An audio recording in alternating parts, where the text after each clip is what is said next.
Seu banquete está posto para quem o recebe, e o caminho é estreito, mas a porta está aberta. Ele guia todos os meus passos, Ele é Pai de amor.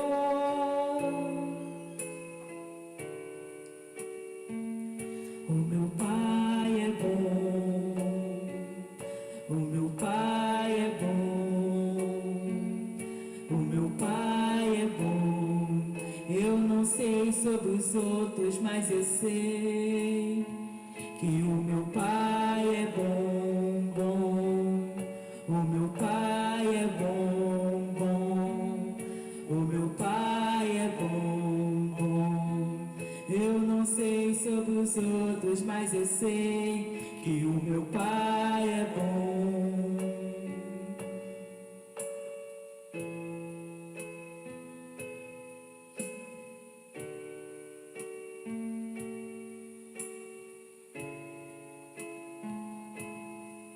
Seu banquete está posto para quem o recebe,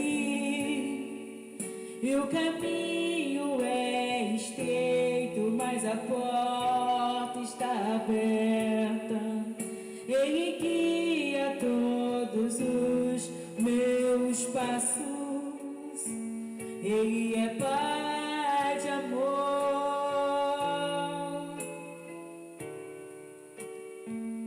O meu Pai é bom, bom. O meu Pai é bom, bom. O meu Pai é bom, bom. Eu não sei sobre os outros, mas eu sei que o meu Pai é bom, bom. O meu Pai é bom, bom. O meu Pai é bom, bom. Eu não sei sobre os outros, mas eu sei que o meu Pai é bom.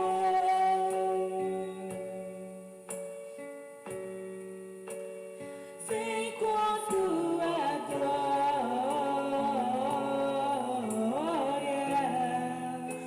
derrama o teu fogo,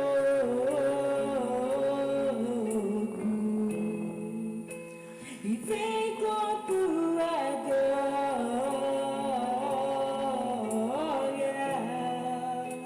derrama o teu fogo,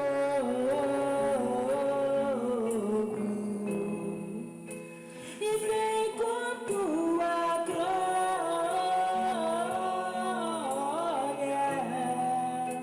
derrama o teu fogo,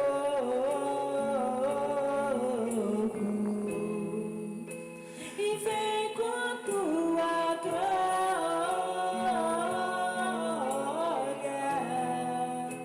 derrama o teu fogo.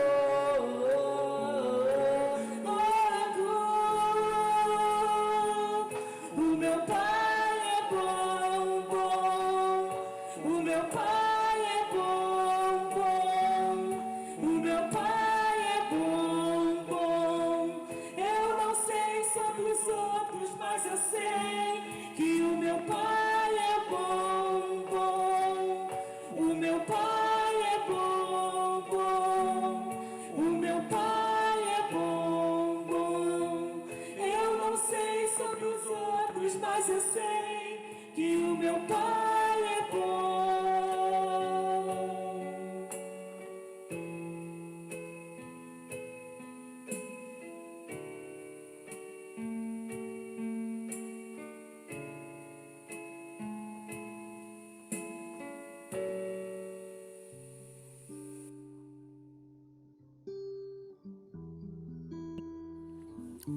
Olá, sejam todos bem-vindos a mais um discipulado do dia de hoje. Que Deus abençoe a vida de todos, a paz de Cristo, ao meu irmão, minha irmã, que nesse momento se apresenta diante do Senhor para mais um aprendizado com o nosso grande mestre, o Senhor Jesus, né? Hoje nós vamos fazer a abordagem no capítulo 27 do livro de Gênesis. Ele tem um título, né, que eu tinha dado no primeiro discipulado, né, do capítulo 26, que é o equívoco das decisões impensadas, parte 2 hoje, tá? Então vamos nos debruçar sobre esse estudo e vamos fazer a nossa abordagem aqui. Mas antes, eu vou pedir ao meu irmão e minha irmã que se coloque na presença do Senhor, feche teus olhos, junto da sua família aí, ou sozinho, se você estiver sozinho, para este estudo. E vamos pedir a direção ao nosso Deus sobre este discipulado do dia de hoje. Ó Senhor, nosso Deus amado e nosso querido Pai, é no nome do Senhor Jesus que nós nos apresentamos diante da Tua face, Senhor. E nós reconhecemos, Deus, que não somos dignos de Ti, que não somos merecedores da Tua presença, porque são muitas as nossas falhas, são muitos os nossos erros e os nossos pecados. Muitas das vezes cometemos pecados inconscientes, Senhor. Muitas vezes, no nosso erro impensado, no nosso equívoco, acabamos cometendo até erros, meu Deus,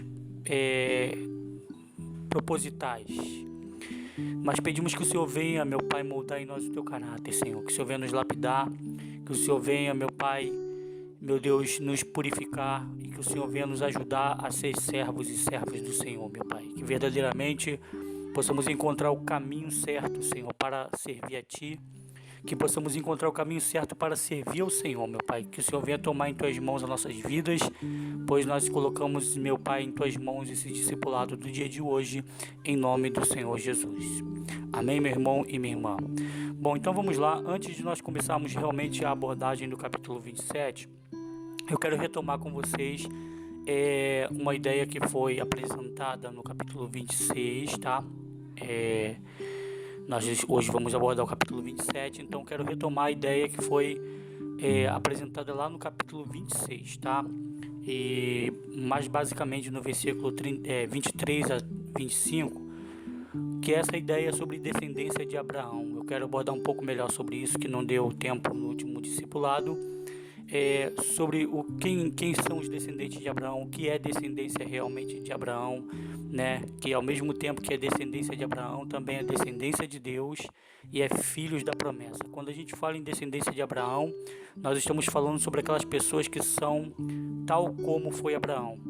Quando falamos que esses descendentes de Abraão são também descendentes de Deus, nós estamos dizendo que eles são tais como Deus, tá? Então, se eles são como Abraão, que creu em Deus, e são também filhos e filhas de Deus, eles são filhos da promessa divina, ou seja, da bênção da salvação e da verdadeira bênção da prosperidade que recai e repousa sobre todos os filhos de Deus, tá?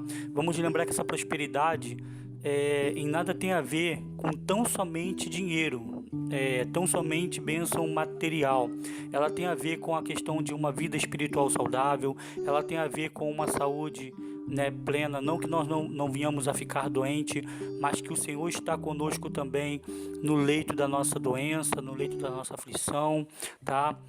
Mesmo estando doentes, o Senhor estaria conosco ali, nos amparando e nos dando força, tá? Essa prosperidade tem a ver com um trabalho bem sucedido, com uma submissão às autoridades, tem a ver com um respeito a aqueles que são superiores a nós, tem a ver com uma vida de exemplo e de integridade diante dos filhos. Então, prosperidade é tudo isso. E, por fim, essa prosperidade tem a ver com a salvação da alma. Quando você morrer, você tem a plena certeza de que você vai descansar e vai estar junto do Senhor. Amém, pessoal?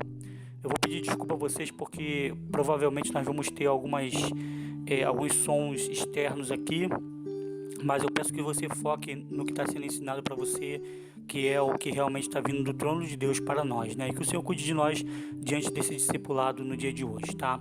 Bom, nós passamos um versículo, né, falando sobre descendência de Abraão, lá no capítulo 26, que está lá no livro de Romanos, né, o capítulo 9, tá? A partir do versículo 6 ao versículo 8, que diz assim: Não imaginemos que a palavra de Deus possa ter falhado, porquanto nem todos os descendentes de Israel são israelitas fiéis. Então, esse capítulo 9 de Romanos está deixando claro para nós, né, que Deus não falhou quando ele falou dos descendentes de Israel, né, quando ele falou dos descendentes de Abraão. Mas ele está deixando claro que nem todos que são israelitas fiéis. Ele continua: nem por serem descendência de Abraão se tornaram todos filhos de Abraão. Então ele deixa claro, não é porque uma pessoa é descendência direta ou ela é geneticamente descendência de Abraão que ela se tornou filha de Abraão. Mesmo aqueles que descenderam diretamente de Abraão na parte da genética, eles podem ser considerados não filhos de Abraão. Porque quando Deus fala sobre filhos de Abraão, ele não está falando sobre descendentes naturais direto, tá? Ele não está falando sobre pessoas que supostamente se dizem filhos de Abraão. Ele está falando de pessoas que, na verdade, transmitem o caráter de Deus. É disso que ele está falando sobre descendência de Abraão. Se você, meu irmão e minha irmã, disser que você é descendente de Abraão, você fica na obrigatoriedade de mostrar o caráter de Abraão, tá? O caráter de Abraão no sentido de servir a Deus. Claro que Abraão também cometeu muitos erros e falhas, e também ele acabou, né, se envolvendo na questão de cometer pecados, mas em muitos momentos ele cometeu situações de justiça, situações de servir a Deus, tá? Então Deus, ele conhece que nós podemos falhar diante dele, mas ele está nos lapidando. Então, ao longo da história de Abraão, Deus vem lapidando Abraão, tá? E assim conosco também. Ao longo da nossa história a gente tropeça, a gente falha, e Deus vem nos transformando, vem nos lapidando nessa nossa peregrinação sobre a terra, tá? Então, continuando, né, aqui, retomando o versículo, ele diz: nem por serem descendência de Abraão se tornaram todos filhos de Abraão. Ao contrário, por intermédio de Isaque, a tua descendência será considerada. Em outras palavras, não são os filhos naturais que são filhos de Deus, mas os filhos da promessa é que são considerados como descendência de Abraão, como descendentes de Abraão. Então, os filhos de Deus não são aqueles que praticam alguma coisa, né, em troca de parecer que é de Deus, tá? Não é pelas obras. Os filhos de Abraão não são aqueles que vêm da linhagem direta genética de Abraão. Os filhos de Abraão são os filhos da promessa, são aqueles que, de acordo com a promessa de Deus, em relação a viver uma vida santa, é que vão realmente se tornar filho de Abraão, tá? Filho de Abraão, em outras palavras, é aquele que pratica as obras de justiça de Abraão. São aqueles que praticam as obras de Deus que Abraão praticou, tá? Nós vamos ver isso ainda aqui nessa abordagem aqui, tá?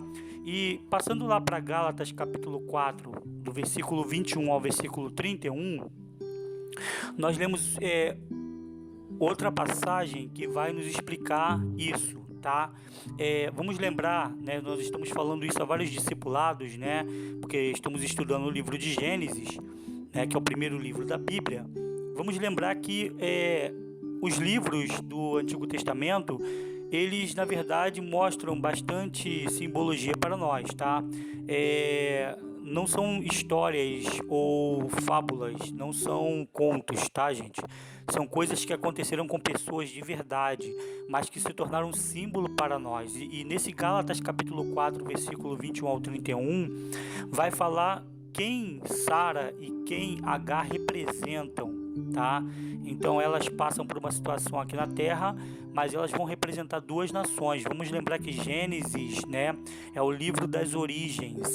Então ele está tratando da formação das nações.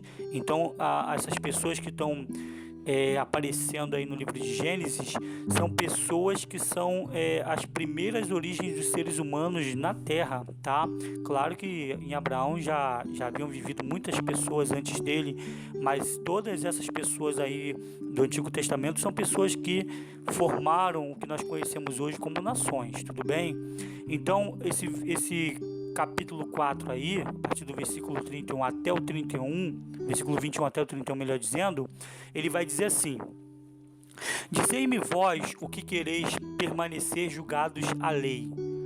Acaso não tendes ouvidos com clareza a lei? Então Paulo chama atenção para aqueles que estavam querendo viver de acordo com as obras, de acordo com praticar a lei. Ninguém consegue praticar a lei. E aí ele vai dizer: vocês por acaso não têm ouvido falar a respeito da lei com clareza? E ele vai dizer: porquanto está escrito que Abraão teve 2 filhos, um da mulher escrava. Isso tudo aqui é muito simbólico, tá, gente? Preste atenção aqui, porque estamos tratando de questões não morais, mas de questões simbólicas. Então ele vai dizer: Abraão teve 2 filhos, um da mulher escrava e o outro da mulher livre, tá? O que era filho da escrava nasceu de modo natural, porém o filho da mulher livre nasceu mediante uma promessa. Vamos lembrar que Deus havia prometido para Abraão que ele seria pai com avançada idade, assim como sua esposa seria mãe com avançada idade. Ele tinha que aguardar a promessa, mas que Sara, querendo apressar a bênção de Deus, acabou por entregar Agar, né, que não tinha nenhum envolvimento, nenhum envolvimento matrimonial ou nenhum envolvimento emocional de romance com Abraão, e a Sara entrega a Agar para Abraão ter um filho com ela, porque estava se precipitando sobre o dar um filho para Abraão.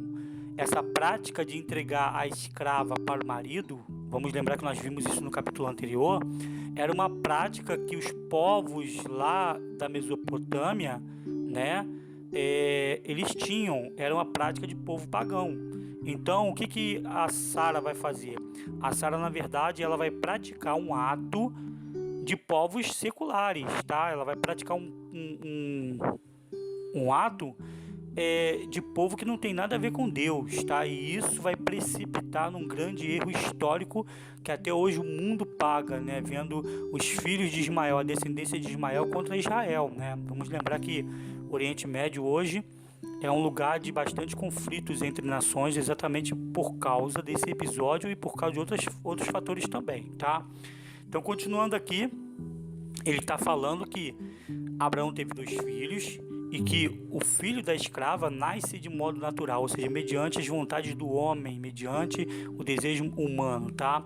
E que o outro filho era Isaac, filho da promessa que Deus havia prometido e que queria que Abraão aguardasse para que ele viesse. Continuando o versículo: pois bem, Paulo falando sobre isso, tá? É Paulo que está falando sobre isso agora. Pois bem, uso essa história aqui como uma ilustração. Paulo está dizendo: olha, eu estou usando essa história para ilustrar para vocês quem é Sara e quem é Agar, tá? Nessa história da descendência de Abraão. Aí ele vai dizer: pois essas mulheres prefiguram 2 alianças. Então, Sara e Agar representavam 2 alianças. Aí ele continua: uma aliança procede do Monte Sinai e pode gerar apenas filhos para a escravidão. Esta é Agar. Então, preste atenção. Agar, ela vai representar o Monte Sinai. Ela vai representar os filhos que foram gerados de maneira natural e são filhos de escravidão, tá? E ele continua: Agar representa o Monte Sinai na Arábia e corresponde à atual cidade de Jerusalém, que vive como escrava com os seus filhos. Quer dizer, por exemplo, quem vive hoje em Jerusalém? Quem vive em Jerusalém hoje são os judeus, né? Descendência natural de Abraão, tá? E que na verdade não creem que Jesus era o Messias. Eles não creem que Jesus veio como Messias. Eles creem que esse Jesus que veio à Terra há mais de 2000 anos atrás, ele era uma fraude, ele era um mentiroso. Ele não restaurou o trono de Israel como o reino de Israel, melhor dizendo, como as escrituras diziam, porque eles acreditavam que o reino de Israel que seria restaurado era um reino terreno, quando na verdade Deus não estava falando de restauração de um reino na terra. Ele estava falando sobre formar um povo santo que fosse morar com ele na glória, ou seja, que fosse morar com ele na nova Jerusalém que desce do alto, tá? Mas eles entenderam que não, eles entenderam que o Messias viria para destruir os inimigos terrenos de Israel e que entregaria de volta o reino que Israel tinha nos tempos de Davi, nos tempos dos patriarcas, tá? Mas não era isso. Então, essa Jerusalém que vive hoje sem o Messias, que não crê que Jesus venha, essa Jerusalém que muitas igrejas vão visitar, né, e espiritualizando toda aquele local, né, embora seja aquela ali a cidade que o Senhor viveu, a cidade onde o Senhor começou a pregar o Evangelho, a cidade onde o Senhor começou a ganhar as primeiras almas, né, que as igrejas hoje tanto idolatram essa Jerusalém terrena. A Bíblia aqui, nesse capítulo 4 de Gálatas, está dizendo que essa Jerusalém, ela vive como escrava, ela não é exemplo para os cristãos de hoje, porque ela é uma escrava, ela se diz filha de Abraão, descendência de Abraão, mas está vivendo como escrava, tá, gente? Por quê? Jesus vai explicar isso mais tarde aqui, ainda nessa abordagem, vocês vão ver isso aí, tá? Então ela é uma escrava, tá? Está vivendo como escrava. Então a Bíblia aqui nesse capítulo 4 de Gálatas está dizendo que esta Jerusalém terrena, ela é representada por Agar, que tem seus filhos de escravidão. Continuando o versículo: entretanto, a Jerusalém do alto é livre. Então preste atenção. As pessoas que hoje creem em Jesus e que são salvas e que andam de acordo com a vontade de Deus, fazem parte dessa Jerusalém que vem do alto. E todos que são dessa Jerusalém que vem do alto são livres, não são escravos, tá? Então ele fala: entretanto, a Jerusalém do alto é livre, e esta é a nossa mãe. Ou seja, quando ele fala que essa Jerusalém do alto é a nossa mãe, ele está dizendo: a nossa verdadeira pátria não é na terra, a nossa verdadeira pátria não está na terra, não é a Jerusalém da terra, mas a Jerusalém que desce do alto, esta é a nossa mãe, ou seja, esta é a nossa pátria. Continuando: pois está escrito: alegre-te, ó estéril, tu que não davas a luz, e rompe em brados de júbilo, tu que não passastes pelas dores de parto. Ou seja, até um certo momento na história em que as pessoas acreditavam que a descendência de Abraão eram os filhos naturais, a Jerusalém do alto não estava gerando filhos, né, livres, tá? Então aqui esse versículo está dizendo que ela não passou pela dor de parto, ela não tinha tido ainda filhos, né? E ele continua: pois os filhos da mulher abandonada são mais numerosos do que aquela que tem marido. Ou seja, filhos só podem ser gerados pela mulher livre. Então os filhos da mulher abandonada, que era a Jerusalém que vem do alto e que estava esquecida, né, com as pessoas que esqueciam de praticar a vontade de Deus, né, esses filhos seriam mais numerosos, filhos de verdade numerosos para essa Jerusalém que desce do alto. E ele continua: assim vós, irmãos, ele está falando para Gálatas e está falando para a nossa geração de hoje, que seria, né, aí os próximos cristãos que se formariam após essa dispensação do Evangelho, né? Então, assim vós, irmãos, sois filhos da promessa, à semelhança de Isaque. Então, Deus havia prometido um povo que não era chamado povo. Deus havia prometido uma nação que não perguntava pelo seu nome. Ele disse que uma nação que não conhecia Deus iria passar a conhecê-lo. E eu e você, meu irmão e minha irmã, fazemos parte dessa promessa que Deus fez lá atrás, né? Dizendo que muitos viriam a crer no nome do Senhor. Quando ele falou que muitos viriam a crer, ele já estava falando e profetizando a respeito de nós, a respeito de todos aqueles que no futuro não conheciam a Deus e que passariam a conhecê-lo. Amém? Nós devemos glorificar o Senhor por isso, entendeu? Então, assim, vós, irmãos, sois filhos da promessa, à semelhança de Isaque. Ou seja, como Isaque foi prometido, você também e eu também, nós fomos prometidos de que nós iríamos crer no Senhor, mesmo nós que nunca perguntamos por Ele. E ele continua: no entanto, assim como naquele tempo o que nasceu de modo natural perseguia o que nasceu segundo o Espírito, assim também acontece nos dias de hoje. Você vê que na época de Jesus, os fariseus que se diziam descendência de Abraão viviam perseguindo Jesus. Depois que Jesus subiu aos céus, né, após a sua ressurreição, Os fariseus, que se diziam descendência de Abraão, continuaram perseguindo e matando os apóstolos que Jesus havia deixado aqui. Então é o que o versículo está dizendo. Assim como naquele tempo, aqueles que nasceram de modo natural perseguiam os que haviam nascido segundo o Espírito, assim também acontece nos dias de hoje. E hoje, na nossa geração, meu irmão, minha irmã, nós vemos dentro das igrejas muitas das vezes as pessoas também fazendo a mesma coisa. Pessoas que se dizem cristãos, que na verdade não vivem segundo a vontade de Deus, o Espírito de Deus, perseguem aqueles que na verdade querem fazer verdadeiramente a vontade de Deus. Aí chamam eles de santarrão, dizem que eles são fanáticos. Por quê? Tudo porque eles querem fazer a vontade de Deus, né? Então a gente também presencia isso, a perseguição dos que são natural da terra. Quando se fala em natural, estou falando daqueles que são segundo a terra, segundo o meio secular. Nós vemos esses perseguindo aqueles que são segundo o Espírito, conforme está dizendo no versículo. Ele está dizendo, assim como naquele tempo, o que nasceu de modo natural perseguia o que nasceu segundo o Espírito, assim também acontece nos dias de hoje. Contudo, o que nos revela a Escritura, continua ele no versículo: mande embora a escrava e o seu filho, porque o filho da escrava jamais será herdeiro com o filho da livre. Aqui ele está dando uma sentença. Aqui o símbolo dessa palavra é a sentença de Deus. Ele está dizendo, mande embora a escrava e o seu filho. Ou seja, ele está falando, essa Jerusalém terrena com seus filhos não ficará. Mande embora. A exemplo do que aconteceu com Agar, que não tinha parte na promessa de Abraão, tá? Embora Ismael tenha herdado coisas que Abraão também, ele vai dar, na verdade, provisões para que eles sobrevivam, mas assim como Ismael não tem direito direto à administração dos bens de Abraão, né, do pai, após a sua morte, mas sim Isaac, assim também aquele que não é filho, ele não tem parte na herança que Deus promete para aqueles que são seus, segundo as Escrituras.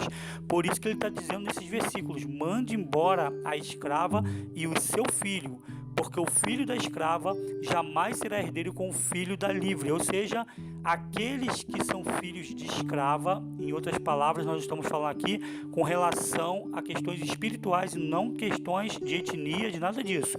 Nós estamos falando aqui a respeito do que? Aquele que nasce de modo natural, ou seja, aquele que é filho da carne, aquele que faz a vontade da carne, não vai herdar as heranças de Deus junto com o filho. É isso que o versículo está dizendo. Quem não é espírito não vai herdar a herança da salvação junto com aqueles que são filhos de Deus. Inclusive, né, nosso próximo discipulado será no Evangelho de Mateus. Se você já terminou aí Gênesis, quiser ir lendo Mateus, vai lendo Mateus, porque lá nós vamos ver isso. Nós vamos ver que há uma distinção, vai se fazer uma distinção entre os que fazem a vontade de Deus e os que não fazem. Aqueles que não fazem a vontade de Deus não vão herdar a salvação. Não adianta, não está escrito isso na Bíblia. Se alguém disser para você que você pode viver de qualquer forma, que você vai herdar os céus, isso é mentira. Estão te pregando um evangelho que vai além daquele evangelho que tem sido pregado há mais de 2000 anos atrás, meu irmão, minha irmã. Então fica alerta com isso aí, tá? Então ele está falando bem claro, mande embora a escrava e seu filho, porque o filho da escrava jamais será herdeiro com o filho da livre. Portanto, amados irmãos, não somos filhos da escrava, continua ele dizendo, mas sim filhos da liberdade. Bom, nesse fechamento de Gálatas capítulo 4, ele vai dizer que aqueles que realmente fazem a vontade de Deus não são filhos da escrava, ou seja, não são filhos da terra, não são filhos do meio secular, mas são filhos da liberdade. O que significa ser filho da liberdade? O Senhor Jesus, ele vai afirmar dizendo isso lá em João capítulo 8, Evangelho de João capítulo 8, a partir do versículo 31 e 36. Presta bem atenção no que diz aqui. Jesus vai explicar o que significa isso, não ser filho de escrava, melhor dizendo, e sim filho da liberdade. Ele diz, o capítulo 8 de João vai dizer assim: então disse Jesus aos judeus que haviam crido nele, Se permanecerdes na minha palavra, ou seja, se praticar minha palavra, verdadeiramente sereis meus discípulos, e conhecereis a verdade, e a verdade vos libertará. Eles responderam-lhe: somos descendência de Abraão e jamais fomos escravos de ninguém. Como podes tu afirmar que seremos libertos? Então, preste atenção. Jesus está dizendo para aqueles que criam nele, judeus que haviam crido nele, a palavra não estava sendo pregada ainda para povos gentios, para povos de outras nações. Então, Jesus vai dizer que se eles permanecessem naquelas palavras que ele havia ensinado na palavra de Deus, que eles seriam verdadeiramente livres. E eles não entenderam o que Jesus quis dizer sobre eles serem verdadeiramente livres. É mais ou menos o que está sendo explicado lá em Gálatas. Nós não somos filhos da escrava, mas sim filhos da liberdade. Então os judeus não vão entender o que significa isso, eles vão dizer: olha, Senhor, nós nunca fomos escravos de ninguém, como é que o Senhor pode dizer que nós vamos ser libertos? Então Jesus ele vai dizer assim, acrescentando, Jesus explicou-lhes: em verdade vos asseguro, todo aquele que pratica o pecado é escravo do pecado. O escravo não fica em casa para sempre, mas o filho permanece para sempre. Assim sendo, se o Filho vos libertar, verdadeiramente sereis livres. Então Jesus está falando aqui que, na verdade, esse escravo é aquele que vive no pecado. Esse escravo que ele está tratando, e que também Romanos falou e Gálatas falou, é aquele que vive no pecado, não fazendo a vontade de Deus. E ele vai dizer que o escravo, todo aquele que comete pecado é escravo do pecado. Ele vai dizer: o filho não fica na casa para sempre. Quer dizer, em outras palavras, o filho não vai ser, o escravo, melhor dizendo, não vai ser salvo com o filho. O filho ele vai permanecer para sempre na casa de Deus, ele vai permanecer para sempre na glória com Deus, ele vai ser salvo. Mas o escravo, aqueles que vivem na prática do pecado, não serão salvos. É isso que ele está dizendo: o escravo não fica em casa para sempre, mas o filho permanece para sempre, porque o escravo é mandado embora. Se ele não for mandado embora ainda nessa vida da presença de Deus, ele na salvação, Deus vai falar: apartai-vos de mim, vocês que praticam a iniquidade. Tá, meu irmão, minha irmã? Bom, e lá em João, aí no Evangelho de João mesmo, no capítulo 39, versículo 44, ele vai entrar em conflito com os judeus, porque ele vai dizer que os judeus não são filhos de Abraão, não são filhos de Deus, e os judeus não entendem isso, porque para eles, não, peraí, nós somos descendência natural, direta de Abraão, como que nós não somos filhos? Você está blasfemando, você está falando besteira. Quer dizer, então eles não vão entender isso, entram em conflito com os judeus, e Jesus vai tentar explicar isso para eles, fazê-los entender que descendência de Abraão não é aquele que vem da linhagem genética natural de Abraão, não é aquele que se diz ser filho de Abraão, assim como aqueles que se dizem filho de Deus, não é aquele que, mas eu nasci como todo ser humano, então sou filho de Deus também. Não é assim que funciona. Ele está falando que filho de Abraão é aquele que pratica as coisas de Deus. E ele continua dizendo assim, aí nesse João capítulo 39, ou melhor, João, aí mesmo João, capítulo 39, versículo 44, ele vai dizer assim, presta atenção aí, ele vai dizer assim, deixa eu conferir aqui, é João, versículo 39, melhor dizendo, tá, gente? Você vê em João, versículo 39, tá? O capítulo, acho que é esse 8 mesmo, tá? João, capítulo 8, a partir do versículo 39, tá? Vou fazer uma conferência aqui. É isso mesmo. O capítulo é 8, versículo 39, tá? A partir do versículo 39, ele vai dizer assim, Eles contestaram a Jesus dizendo: Abraão é nosso pai. Mas Jesus os corrigiu: se fosses filhos de Abraão, vós farias as obras de Abraão. Mas, ao contrário, agora procurais matar-me a mim, um homem que vos tem declarado a verdade, a qual ouviu de Deus. Abraão não procedeu assim. Vós fazeis as obras de vosso pai. Então lhe asseveraram: nós não nascemos de fornicação, nós temos um só pai. Deus replicou-lhes, ou melhor, Jesus replicou-lhes, Se Deus fosse o vosso Pai, vós me amarias, pois eu procedo de Deus e estou aqui. Eu não vim por mim mesmo, mas Ele me enviou, porque vós não podeis entender a minha linguagem, tá? Então, Jesus vai dizer para eles que se Abraão fosse o pai deles, eles fariam a obra de Abraão. Eles vão dizer para Jesus que eles não são filhos de fornicação, que eles não são bastardos, tá? Mas que Deus é o pai deles. E Jesus vai dizer: se Deus fosse o pai de vocês, tá? Vocês acreditariam em mim, porque eu vim dele, procedo dele, né? Nós sabemos hoje que Jesus, né, é o próprio Deus, tá? E ele vai dizer: poxa, por que então, se vocês são de Deus, por que vocês não entendem o que eu falo? Você não entende a minha linguagem? Porque aquele que é de Deus entende o que o outro que é de Deus também fala. Amém, meu irmão e minha irmã? E aí Jesus continua falando: é porque vós sois incapazes de ouvir a minha palavra, tá? Então vós sois incapazes de ouvir minha palavra. Eles não queriam, eles não aceitavam. E ele continua: vós pertenceis ao vosso pai, o diabo, e quereis realizar os desejos de vosso pai. Então Jesus, ele fala de maneira enfática aqui. Ele afirma: vocês não são descendência de Abraão, vocês têm um pai, e o pai de vocês é o diabo, e vocês querem satisfazer e realizar o desejo do pai de vocês. Jesus continua: ele foi assassino desde o princípio e jamais se apoiou na verdade, porque não existe verdade alguma nele. Quando ele profere uma mentira, fala do que lhe é próprio, pois ele é mentiroso e pai da mentira. Então Jesus joga diretamente na cara deles isso, dizendo: vocês não são descendência de Abraão, porque se vocês fossem de verdade descendência de Abraão, vocês acreditariam em mim, ouviriam a minha palavra, vocês dariam crédito ao que eu estou falando. Mas vocês são filhos do diabo, porque vocês gostam de fazer a vontade do diabo, vocês querem me matar, assim como o pai de vocês foi assassino, mentiroso, assim também vocês são. São duras essas palavras, meu irmão, minha irmã, mas Jesus aqui está mostrando claramente para os judeus que se autoproclamavam descendência de Abraão, está mostrando claramente que descendência de Abraão não é aquele que vive na prática do mal, que vive na prática do pecado, aquele que não faz a vontade de Deus. A descendência de Abraão é aquele que faz a vontade de Deus, tá? Então isso é só para você poder entender quem são os descendentes de Abraão. São os que fazem a vontade de Deus.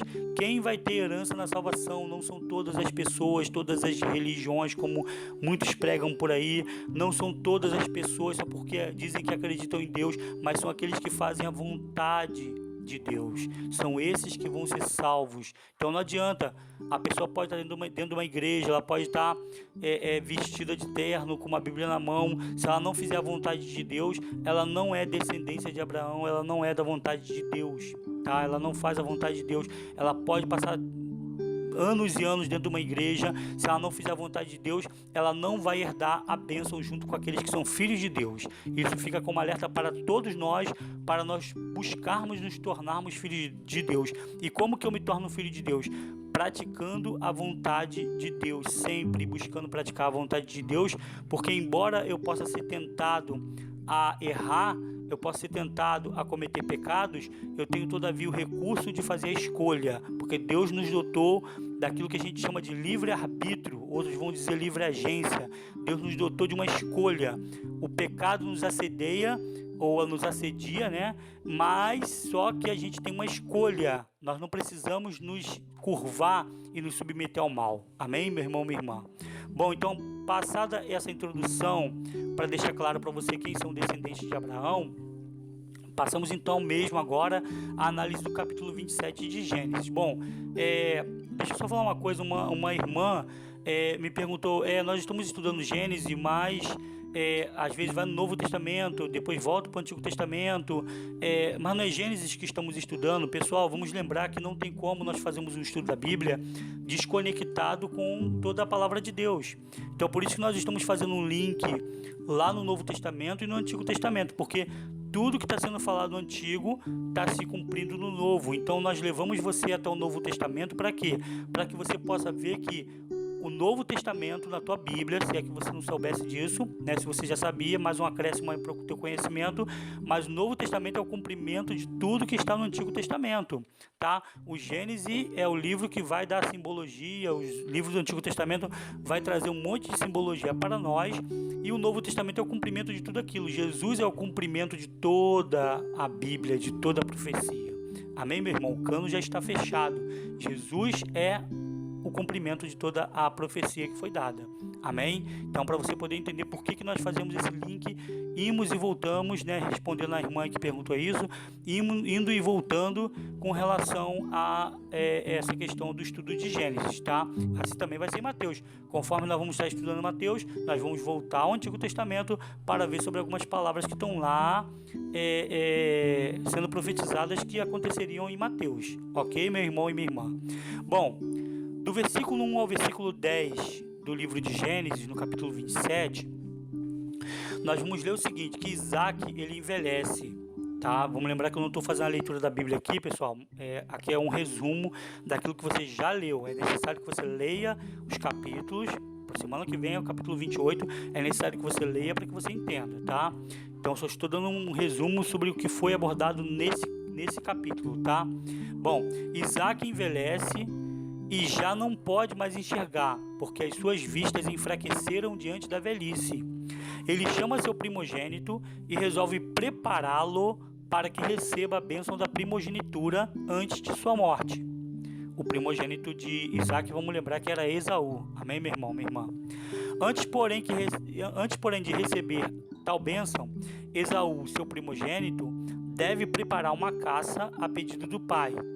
Esaú sai para caçar Esaú sai para caçar. Toda a conversa é ouvida por Rebeca, sua mãe, que tinha Jacó como seu preferido. Ela trama um engano, chama seu filho Jacó e lhe conta tudo o que ouvira sobre o cerimonial de bênção que Isaac, seu pai, preparara para Esaú. Vamos lembrar que havia uma cerimônia aí, né, do pai preparar o filho para receber a bênção da primogenitura. A bênção da primogenitura é aquela bênção em que o filho mais velho, o primeiro filho, né, ele vai receber esse legado do pai de administrar todos os bens construídos pela família, né? E o pai vai vir a falecer e o filho ficará com esses cuidados agora da administração de tudo que foi construído pela família. Amém? Então Esaú tinha esse direito aí, mas vamos lembrar que lá no 26 nós vamos ver ele menosprezando esse direito, né? E vendendo ele para Jacó, né? O desfecho disso ele não esperava como que ia ser, mas a Bíblia está nos mostrando o que aconteceu logo depois em seguida, tá? Então Isaac prepara essa cerimônia para poder abençoar seu filho com essa bênção da primogenitura. Bom, ele pede, né, depois o que vai acontecer aqui? Rebeca, ouviu toda a conversa, ela pede que Jacó apanhe do rebanho da família um belo cabrito para que prepare para o marido. Jacó, segundo os planos de Rebeca, deveria levar a refeição até o pai para que este o abençoasse, né, com a bênção da primogenitura e não a Esaú. Bom, uma observação aqui, vamos lá.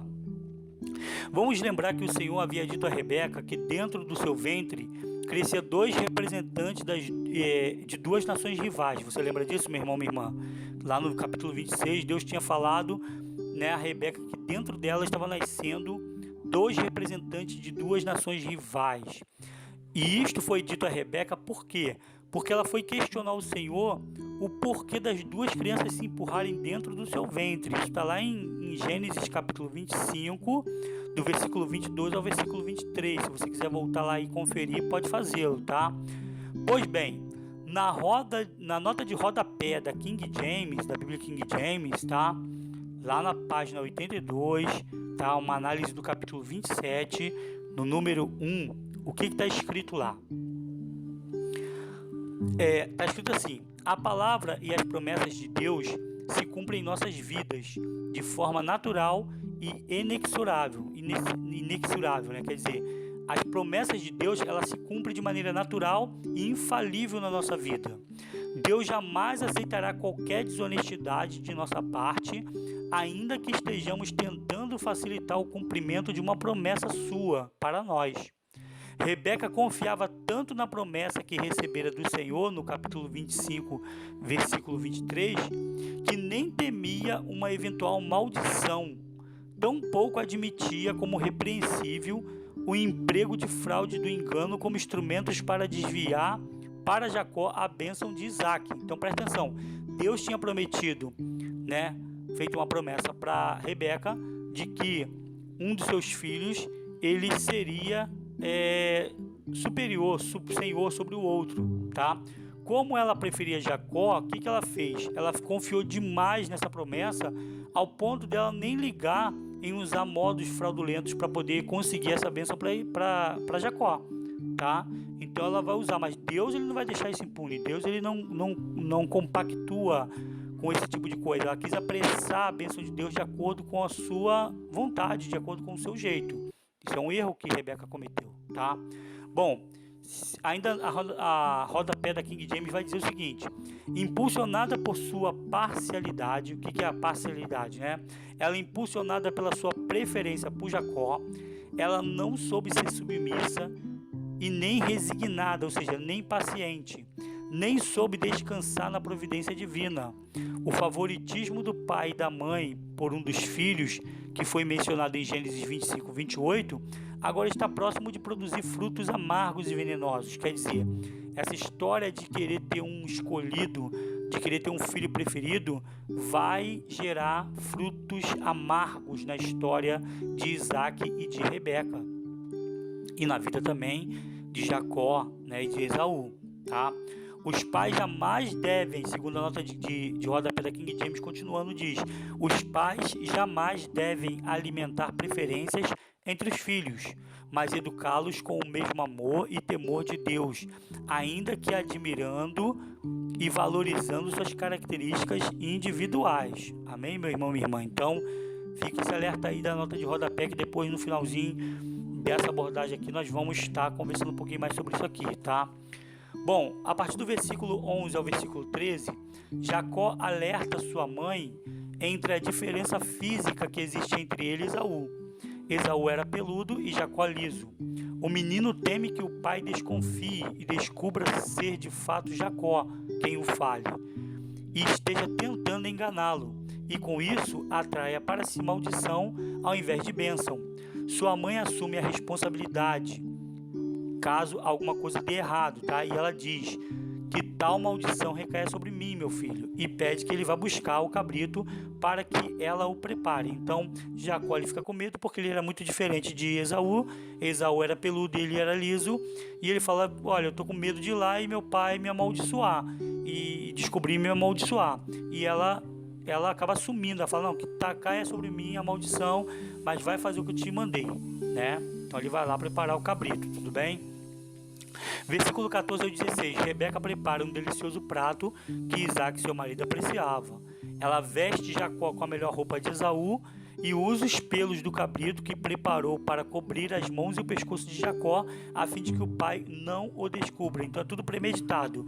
Ela prepara o cozido, de acordo com a preferência do marido, e ainda pega os pelos e cobre o corpo de Jacó para que o marido não descubra a fraude, tá? Versículo 17 ao 30. Jacó traz a refeição até seu pai e se apresenta como Esaú. Isaac desconfia que tenha caçado tão rápido. Ele fala: poxa, tu caçou muito rápido, meu filho. Jacó diz que o Senhor colocou a caça em seu caminho. Bom, diante disso, ele nem teme, meu irmão, minha irmã, usar o nome de Deus na própria mentira, na própria fraude, tá? Mas ele usa. Há pessoas que, quando vão mentir, inclusive falam, não, mas eu falo isso diante de Deus. Quer dizer, a pessoa usa o nome de Deus na própria fraude dela. Foi o que estava acontecendo aqui no caso de Jacó. Ele também estava compactuando com a fraude que a mãe havia planejado. Ainda desconfiado, o pai resolve apalpar o filho para que tenha certeza de que se trata de Esaú, seu primogênito.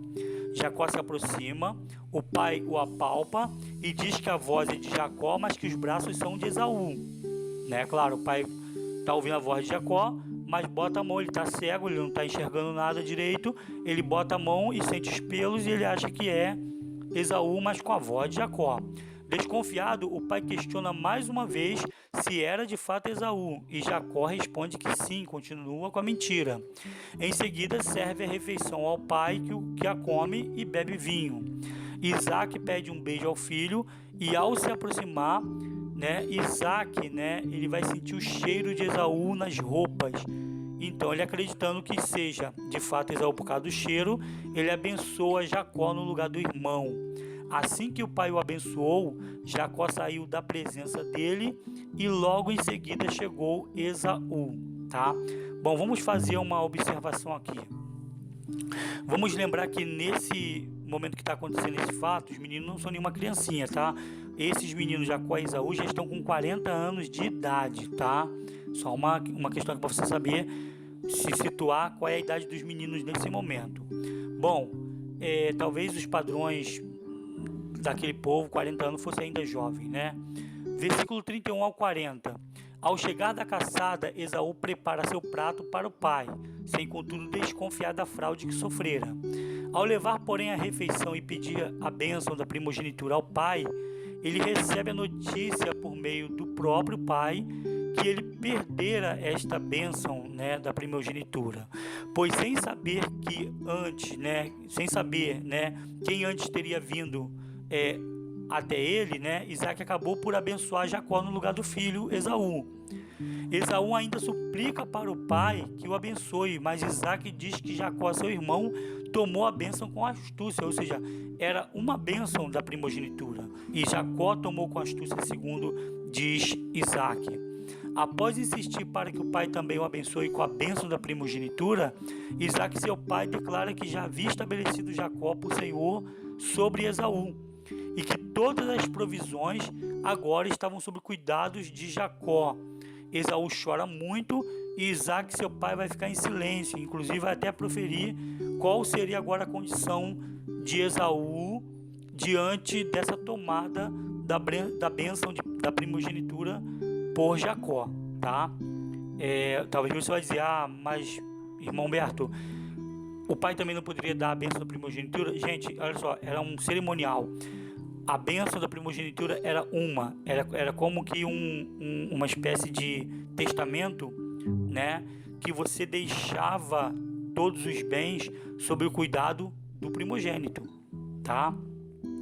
A Bíblia não explica por que Esaú perdeu essa bênção, mas há explicações bíblicas de que Esaú fazia pouco caso dessa bênção, tá? Não que isso justifica a perda e a fraude cometida por Rebeca e por Jacó, mas só que Esaú, ele fazia pouco caso, ele menosprezava a bênção de Deus. Bom, não podemos especular, mas por que será que ele perdeu essa bênção, Fica aqui, nossa reflexão e nossos questionamentos, tá? A partir do versículo 41 ao 45, tá?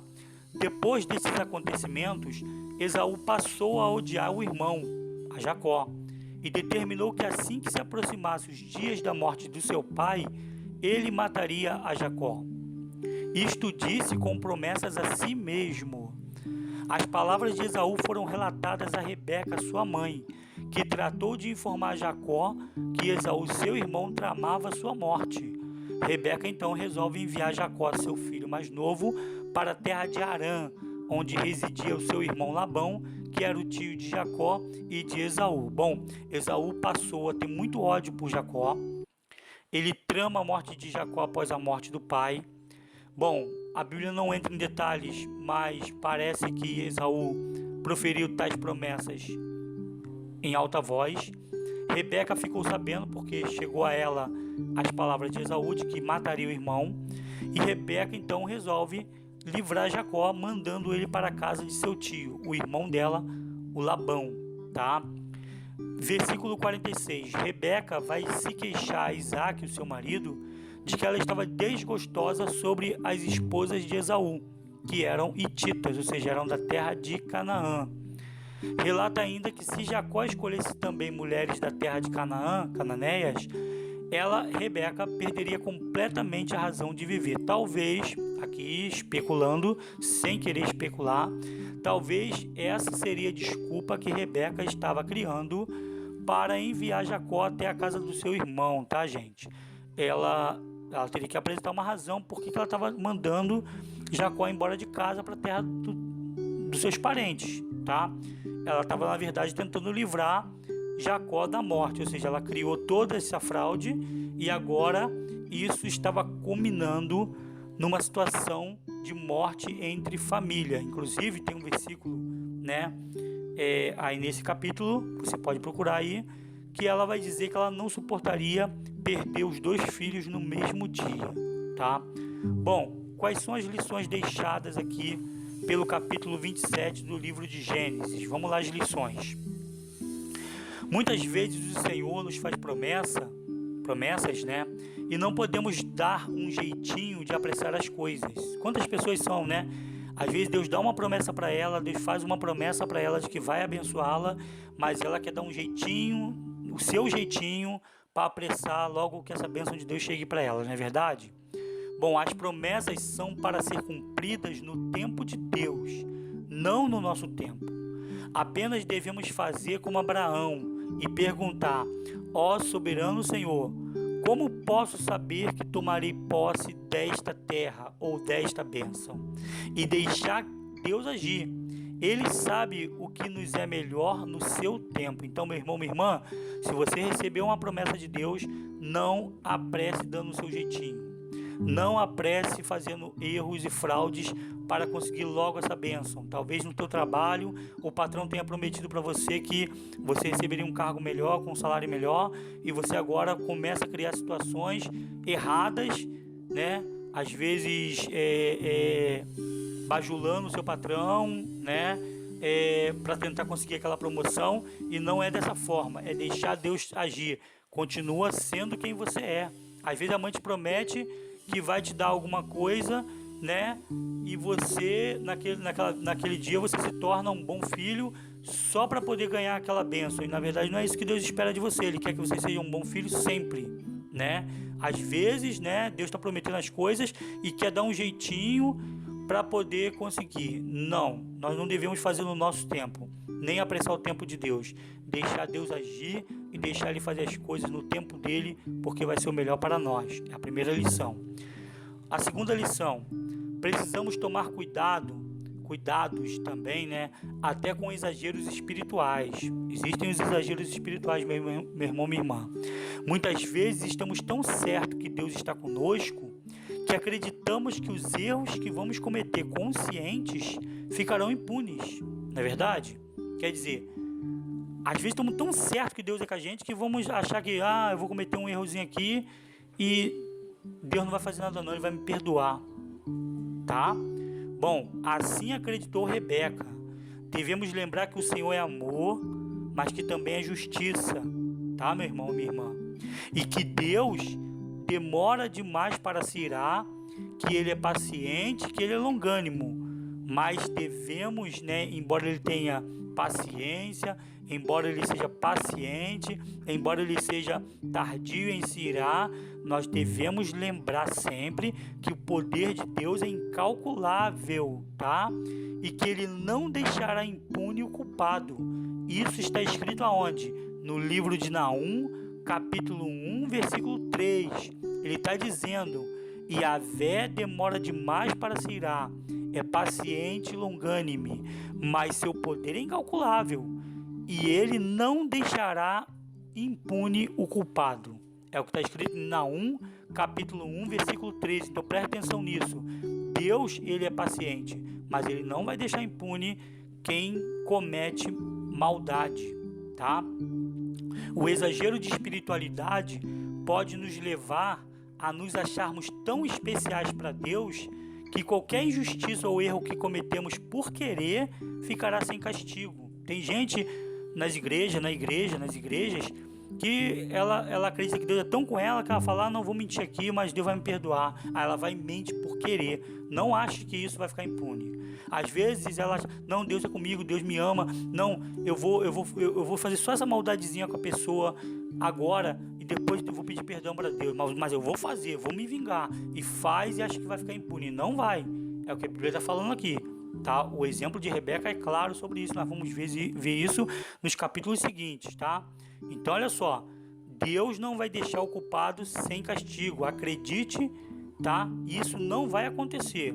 O pecado ou o erro consciente terá uma amarga recompensa, a exemplo do que ocorrerá na vida da família de Isaac por causa do erro de Rebeca e por causa do erro de Jacó, tá? Outro exemplo, outra lição deixada aqui pelo esse capítulo. Jamais devemos tramar planos malignos, mentir ou enganar, tá, meu irmão? Então, nunca trame planos malignos, nunca minta, nunca engane. Isso não acaba bem. Os erros cometidos por personagens bíblicos do passado nos deixam exemplos. Estamos nos vendo neles, então preste atenção.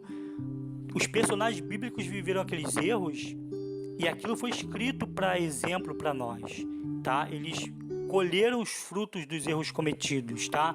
Então, ao olhar para um personagem bíblico, não fica pensando, mas Rebeca fez, mas Abraão fez. Aquele exemplo ficou registrado, aquilo praticamente virou uma mancha para eles, virou uma marca neles. Eles ficaram marcados pelos erros que eles cometeram. E essa marca ruim aparece para nós hoje. Então, ao olhar para eles, não podemos julgá-los e dizer, mas eles cometeram. Eles, na verdade, estão nos representando. Ao olhar para eles, nós estamos nos vendo. Ao olhar para Rebeca, nós podemos olhar para ela e dizer, nossa, eu já fui assim. Nossa, eu já cometi esse erro. Nossa, eu sou capaz de fazer esse erro se eu não vigiar. Eu sou capaz de cometer o mesmo pecado se eu não estiver no Espírito, se eu não estiver na presença de Deus. Então não é para julgar eles, é para olhar para eles e dizer, este sou eu se não tomar cuidado. Amém, meu irmão, minha irmã? Então, são exemplos deixados para nós, tá? Estamos nos vendo neles. Tudo isso foi registrado para o nosso bem nos dias de hoje, tá? É como diz lá em 1 Coríntios, bota lá sua Bíblia e vai ver, 1 Coríntios 10, versículo 11 e 13, vai dizer assim, versículo 11 ao 13 vai dizer assim, tudo isso lhes aconteceu como exemplo e foi escrito como advertência para nós, sobre quem o final dos tempos já chegou. Assim, aquele que julga estar firme, cuide para que não caia. Não vos sobrevenha tentação que não fosse comum aos seres humanos, mas Deus é fiel e não permitirás que sejais tentados além do que podeis resistir. Pelo contrário, juntamente com a tentação, proverá um livramento para que possais suportar. Então, presta atenção. O que aconteceu ficou como exemplo. O que aconteceu foi escrito para nos advertir sobre nós em quem o final dos tempos está chegando. E já chegou segundo a Bíblia. Tá aí nesse 1 Coríntios 10, 11 e 13, tá? Agora, ele está falando, não devemos cometer exageros espirituais, porque quando ele fala, quem julga está firme, cuide-se para que não caia, ele está falando para não cometermos, exageros espirituais. Se nós julgamos que estamos firmes, o que temos que fazer? Descansar? Não. Cuidar para não cair, tá? E ele vai dizer que não tem tentação que venha sobre nós que não seja humana. Toda tentação que nos chega, tentação de cometer algum pecado, tentação de mentir, tentação de fazer injustiça com as pessoas, tudo isso é humano. Tudo isso vem da herança pecaminosa de Adão. Então ele está dizendo, toda tentação que nos vem é humana, só que Deus ele é fiel. E toda vez que nós somos tentados, ele também manda junto, um meio de livramento. Que meio? Às vezes você sente vontade de errar e de pecar e Deus bota na tua consciência, não faça. Às vezes você sente vontade de mentir e Deus fala, não minta. Às vezes dá vontade de você fazer uma coisa errada, de se vingar de alguém e Deus fala, não faz isso, deixa para lá, sofre o dano. Então, Deus está sempre enviando um meio de nós nos livrarmos. E nenhuma tentação, segundo esse capítulo de 1 Coríntios 10, 11 a 13, nenhuma tentação que vem até nós, ela é insuportável. Pelo contrário, a gente sempre a pode suportar se resolvermos agir como verdadeira descendência de Abraão, se resolvermos agir como filhos de Deus verdadeiramente, tá? E por último, a última lição deixada aqui desse capítulo vai dizer assim, todos que estão imbuídos de autoridades, ou seja, todos a quem Deus deu autoridade, ou seja, pais, professores, líderes religiosos e outros mais, todos esses que receberam a autoridade de Deus jamais devem promover o partidarismo. Isto é, jamais devem escolher pessoas preferidas. Isso pode levá-los a beneficiar uns e não outros. Devemos tratar as pessoas como pessoas e elogiá-las pelas suas características individuais louváveis. Então, se você é pai, não escolha um filho preferido. Se você é professor, não escolha um aluno preferido. Se você é pastor, se você é diácono, se você é um líder religioso, não escolha um membro preferido. Pelo contrário, as pessoas devem ser tratadas como pessoas. Ou seja, pessoas, segundo o Evangelho de Cristo, são feitas para nós amarmos ela. E nós devemos tratá-las de acordo com suas características individuais louváveis. Cada um tem algo especial para apresentar, né, as suas lideranças, né? Cada filho tem uma característica especial para apresentar seu pai. Cada membro tem uma característica especial para apresentar ao seu pastor, ao seu líder de célula, ao seu líder de grupo de louvor, né? Cada empregado, funcionário tem uma característica individual para apresentar ao seu patrão. Então, as pessoas devem ser tratadas como pessoas e ser louvadas pelas suas características individuais. Amém, meu irmão, minha irmã? Então são essas lições desse capítulo 27 de Gênesis, tá? Semana que vem nós voltamos com mais um discipulado, então, tá? Vamos agradecer a Deus por esse discipulado e vamos dar encerramento em nome de Jesus. Feche os olhos. Ó Deus amado e Pai querido, muito obrigado, Senhor, por mais uma empreitada maravilhosa que o Senhor nos dá. Pai, nós podemos sentir a Tua presença, podemos sentir o Teu ensinamento. Nós somos instruídos pela Tua graça, pelo Teu amor, pela Tua vontade, pelo Teu zelo, Senhor. Muito obrigado por cuidar de nós, muito obrigado por não nos deixar ser enganados, muito obrigado por nos ensinar e nos dar lições tão preciosas como essas do dia de hoje, Senhor. Queremos entregar em Tuas santas mãos a nossa vida, o nosso coração. Muito obrigado pelo Teu amor e pelo Teu carinho, pela Tua graça que nos vem, meu Pai, de maneira graciosa e liberal e de maneira gratuita, Senhor. Cuida do Teu povo, abençoa as casas, as famílias, abençoa todo o Teu povo. Nós louvamos ao Senhor e colocamos tudo em Tuas mãos. Muito obrigado, pois nós te agradecemos em nome do Senhor Jesus. Meu irmão, minha irmã, muito obrigado pela tua atenção, muito obrigado por estar aqui comigo nesse estudo firme na presença de Deus, que ele tenha sido de proveito para você. Que Deus abençoe sua vida, sua família, sua casa, seu trabalho, sua saúde, que o Senhor seja contigo sempre, para a glória e para a honra do nome do Senhor Jesus. Amém. Graças a Deus.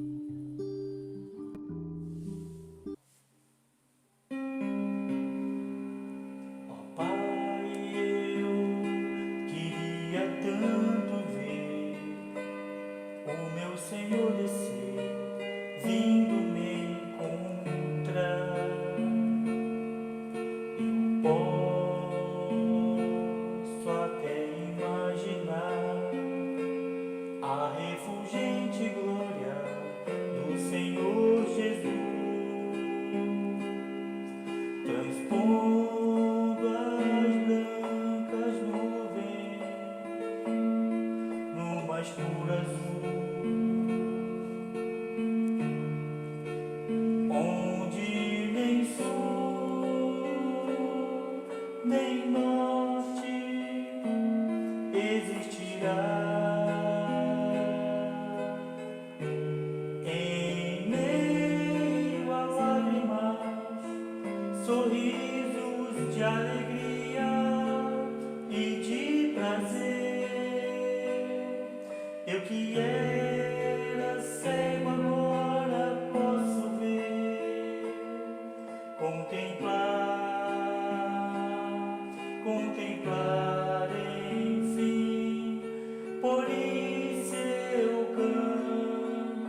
Agora sim podemos dar as mãos,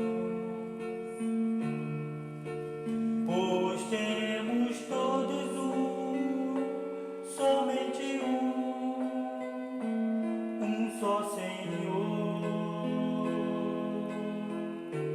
Eis o consolo que envolve a minha vida, o meu Senhor Jesus, que foi morto sim naquela cruz,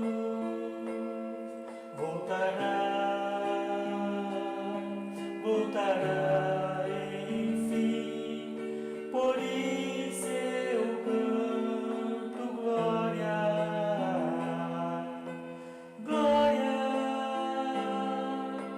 glória ao Autor da minha fé. Glória,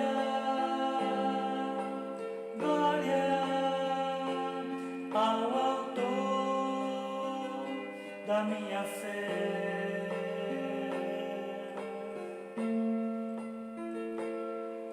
Glória ao Senhor, glória ao Senhor, glória ao Senhor, Autor da minha fé. Glória ao Senhor, glória